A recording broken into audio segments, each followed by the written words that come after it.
Okay, our last segment for the day, and it's a repeat from Wednesday too. Unfortunately, maybe a little bit on Monday. CPD moves to fire 2 officers in the Redline shooting. We played our video. There's a video on YouTube you can get about this on our YouTube channel. And it's our take on what drove the 2 officers less than a year ago to shoot an unarmed suspect on the Redline platform, I believe at Grand. I'm not going to rehash the whole thing here. What I want to highlight here is what you're seeing the police accountability system do. Like, first of all, these 2 need to be fired. But that isn't going to stop this from happening again. It's going to stop these 2 officers from doing it again.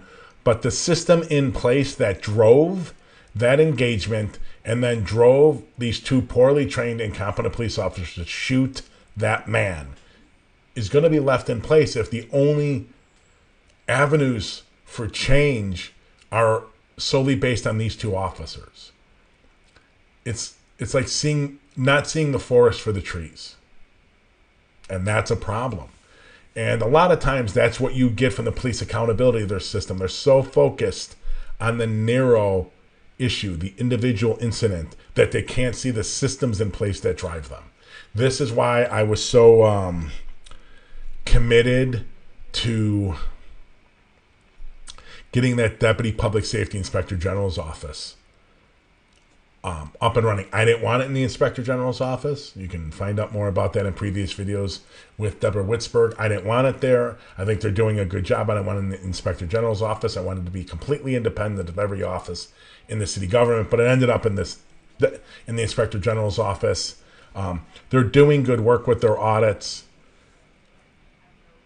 But with that office, they look at the forest and not the trees.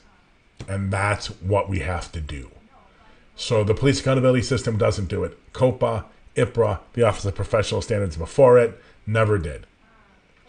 And it's unfortunate that COPA doesn't.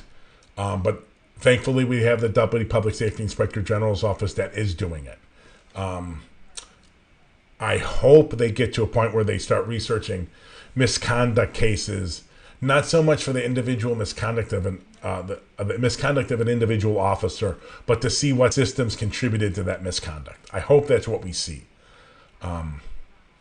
We are going to author a letter in the next couple of weeks pushing the Deputy Public Safety Inspector General to do an audit of litigation stemming from violations of the Illinois Freedom of Information Act, and just audit the department's release of information and data responsive to FOIA. All right.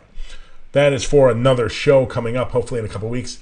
Thank you so much, everyone, for tuning in. I really appreciate it. Remember, our town hall is Wednesday, this coming Wednesday on the 14th at 7 p.m. Central, talking about reimagining a new paradigm of transparency around rape kit processing. You can get us on even that.